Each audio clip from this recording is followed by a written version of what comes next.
Bonjour David Dufresne, est-ce que vous pouvez un peu nous parler de vous, de votre parcours, de ce que vous avez fait avant les web documentaires? Écoutez, moi je viens principalement des fanzines en fait. Voilà, j'ai créé des fanzines punk, rock quand j'avais 14 ans. Et depuis, ça m'a toujours animé, c'est-à-dire l'autopublication a toujours été mon truc. Alors après, il se trouve que j'ai eu des accidents de parcours, je me suis retrouvé à Libération, je me suis retrouvé à Canal+, je me suis retrouvé à Mediapart. Alors, j'ai accident de parcours, c'était agréable, bien sûr. Donc j'ai été journaliste avec une carte de presse, etc., etc. Et disons qu'au début des années 90, quand la démocratisation du web est arrivée, bon là ça a été vraiment plus que le coup de foudre, c'est-à-dire la révélation, quoi. Et donc j'ai mené de front les deux, journalisme et militantisme web, appelons ça comme on veut. Et aujourd'hui, je suis pratiquement plus que dans les nouvelles écritures. Et puis de temps en temps, j'ai besoin d'être de la vieille école et donc j'écris des bouquins. Donc j'en ai écrit un sur l'affaire de Tarnac, notamment il y a 2 ans. Voilà. Donc j'alterne web documentaire interactif, œuvre collective avec des exercices beaucoup plus personnels. D'accord, merci. Donc vous êtes aussi l'auteur de Fork Money, qui est un web documentaire un peu référent dans ce milieu-là. D'où vous êtes venu ce sujet, cette idée, cette interaction dans ce web documentaire? Le vrai sujet de Fork Money, c'est le capitalisme. Le capitalisme est un jeu. Jouons avec le capitalisme. En gros, là je vous réduis en une phrase l'idée, mais c'était ça. Hein. Et donc l'idée, c'était de dire on va faire un jeu documentaire, on va faire un SimCity pour de vrai. Pourquoi ? Parce que la ville de Fort McMurray qui existe ressemble à une ville du jeu vidéo SimCity avec une forte croissance, etc. Et donc en fait, c'est la suite d'une certaine manière d'un précédent film qui s'appelait Prison Valley, avec Philippe Brault, à la caméra, toujours. Et tous les deux, on est un peu fascinés par les villes mono-industrielles. Donc la fois d'avant, c'était une ville tournée autour des prisons. Cette fois, c'est une ville tournée autour de l'industrie pétrolière. D'accord. Et ce web documentaire permet un bon nombre d'interactions, de participation auprès des spectateurs. Ça doit être un temps de travail qui va être assez gigantesque. Combien de temps ça a mis à peu près ? Ah oui, c'est un gros temps de travail de préparation, de production. En gros, il y a 2 ans et demi avant la mise en ligne et après, pendant la mise en ligne, il y a 1 an de travail. Là, on peut considérer qu'on est à la fin du processus.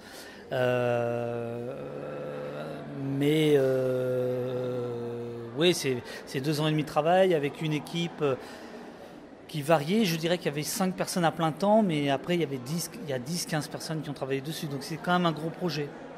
Voilà. Mais l'organisation d'un tel projet peut engendrer un peu une peur parce que ça peut être assez immense. Quel conseil vous donneriez-vous à des personnes qui veulent se lancer dans un projet comme celui-ci ? Le même conseil que Jean-Paul II, n'ayez pas peur, entrez dans l'espérance. Je veux dire, qu'est-ce que vous voulez que je vous dise ? Mais en termes d'organisation, en termes d'écriture... Pas le danger, jeune homme. Voilà, et puis sans danger, bon bref, vous connaissez tout ça. Non, bien sûr, je veux dire, la peur est un excitant, voilà. Non, trêve de plaisanterie. Le truc, c'est qu'effectivement, en fait, ce qui est très compliqué, c'est qu'on est dans un marathon qui est en même temps un sprint, puisqu'il faut que beaucoup de choses soient abouties rapidement, et puis les autres courent aussi. Donc on peut avoir une idée très bonne qui, dans 2 ans, au moment de la mise en ligne, sera presque un peu ringarde ou éculée. Donc ça, c'est des paramètres effectivement qui sont compliqués. La gestion de l'œuvre et de son temps de gestation, de son temps de production, c'est pas facile. C'est vrai que c'est un enjeu. J'en ai pas parlé tout à l'heure, mais c'est un enjeu. Justement, vous parlez d'idées qui peuvent vite devenir désuètes. À votre avis, comment le web documentaire va se transformer dans les années qui vont suivre ? Je n'en sais rien. Vous n'avez pas une petite idée de comment ça pourrait... quel sera l'avenir du web documentaire ? Écoutez, l'avenir du web documentaire, c'est vous. Hein. La petite idée, c'est à vous de l'avoir. Hein. Je ne vais pas vous la donner. Moi, j'ai des petits trucs, mais c'est des bricoles. Mais vous allez... Voilà, c'est ça qui compte. Ouais. Non, mais non. Ce que je veux dire, c'est que heureusement, il n'y a pas de balisage encore. Il y en a un tout petit peu, il faut quand même être honnête. Il y en a très peu. Donc, c'est ouvert. Et parfois, une mauvaise idée dans un programme peut se révéler très bonne dans un autre. Donc voilà, on est quand même dans cette période comme ça de souffle qui est chouette, quoi. Voilà. Et donc c'est ce que je disais tout à l'heure, ça faut pas avoir peur de faire des erreurs. Et c'est dans les erreurs qu'on apprend, et c'est dans les erreurs qu'il y a de l'innovation, en fait. Sinon, on est dans la reproduction de recettes, on est dans la reproduction de choses qui ont marché, donc on n'innove pas. Voilà. D'accord. Et est-ce que vous pourriez nous parler de vos projets futurs, sur quoi vous travaillez en ce moment ? Alors je travaille sur un bouquin, alors là qui est une expérience intime, très vieille, vous n'étiez pas né, un club rock dans les années 80 à Paris, etc. Voilà. Mais c'est un prétexte pour parler d'autres choses, évidemment, comme toujours. Et puis sinon j'ai un projet autour du football, donc le capitalisme, voilà, autour du football et des coulisses du football, etc. Voilà. Ça c'est les deux axes. D'accord.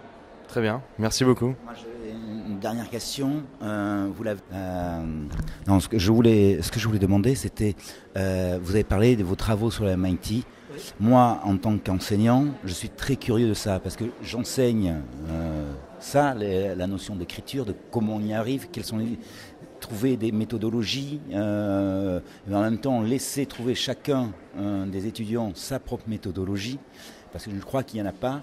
Et donc du coup, quand vous en parlez, vous me dites, tiens, un outil d'écriture, comment ça peut marcher ? Et si vous pouviez m'en dire un peu plus, quoi.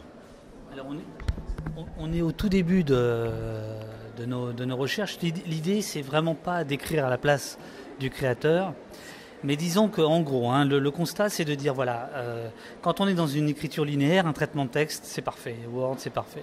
Mais dès lors que vous devez penser à l'histoire et à sa structure, ça devient compliqué, un traitement de texte. Et les tableurs, très utilisés dans les jeux vidéo, c'est quand même pas inspirant. Donc l'idée, c'est de dire, voilà, est-ce qu'on n'aurait pas un moyen d'aider les créateurs à collecter leurs médias, leurs données, à réfléchir, à faire presque des prototypages de leur histoire, comment ils peuvent agencer, combiner les choses, mais sans pour autant être un outil de production. Parce que moi, je trouve que les outils de production qui existent actuellement ont évidemment leur légitimité, mais le problème, c'est qu'ils fonctionnent en template, en gabarit, en modèle. Or, pour moi, c'est tout l'inverse. C'est qu'il n'y a pas de gabarit, il n'y a pas de modèle. En revanche, il y a des constantes. C'est en gros, qu'est-ce qu'on raconte, comment on le raconte et qu'est-ce qu'on a comme média, c'est-à-dire comme élément dans la base de données. En gros, c'est de réfléchir à partir de la base de données. C'est d'avoir un outil d'écriture qui réfléchit à partir de la base de données en termes d'organisation. Voilà, en gros, c'est ça. C'est un outil d'organisation, alors ? C'est un outil d'organisation. Et qui va aider à l'écriture ? On espère. D'accord. Voilà. Et là, c'est quoi l'emploi du temps, c'est-à-dire que la méthodo, vous travaillez comment et quand c'est que c'est fini Alors, on ne sait pas. Non, quand est-ce que c'est fini, on ne sait pas. Mais en gros, on se réunit tous les 15 jours. On a eu 2 réunions de travail, là, une réunion de travail. Et moi, je vais tenir un blog où je vais partager l'état de nos discussions. Et là, évidemment, vient qui veut. C'est-à-dire que si quelqu'un a une idée en disant je trouve que votre histoire, là, ça ne tient pas la route et on ferait mieux de faire un tel outil, ou tel, très bien. Ou au contraire, tiens, votre idée est bonne, mais on pourrait aller plus loin. Donc voilà, ça ne sera pas complètement fermé au MIT de Boston, quoi. Et alors, l'objet final, en définitive, ça sera quelque chose en open source ou ça sera c'est marchand ? Non. L'idée, c'est d'être en open source, en licence MIT. C'est pas du tout de faire des profits. C'est plus une façon de réfléchir par l'outil à tout ce qu'on fait. Voilà, c'est un angle de vue, en fait. Voilà, d'une certaine manière, pour réfléchir au web documentaire, documentaire interactif, et pour aider peut-être à l'écriture. Voilà. Mais pas du tout, il n'y a pas de notion de profit. Vous l'avez très vite balayé tout à l'heure. Vous avez l'air de dire il y a 2 camps qui s'affrontent sur la linéarité ou la non-linéarité dans le webdoc. Vous, on a l'impression que vous faites partie d'une famille qui est la non-linéarité. Pourquoi, pour vous, la linéarité, elle n'a pas lieu d'être dans le webdoc ? Non, c'est pas qu'elle n'a pas lieu d'être, mais disons que la linéarité, il y a des très très bons exemples, comme Welcome to PinePoint, qui est très linéaire et qui est magnifique. Alma. Alma, qui est extrêmement linéaire et qui est magnifique. Mais qui est dans une interface douce. Donc c'est possible. Mais d'une manière générale, je trouve que les projets linéaires, en fait, sont à mi-chemin entre un film.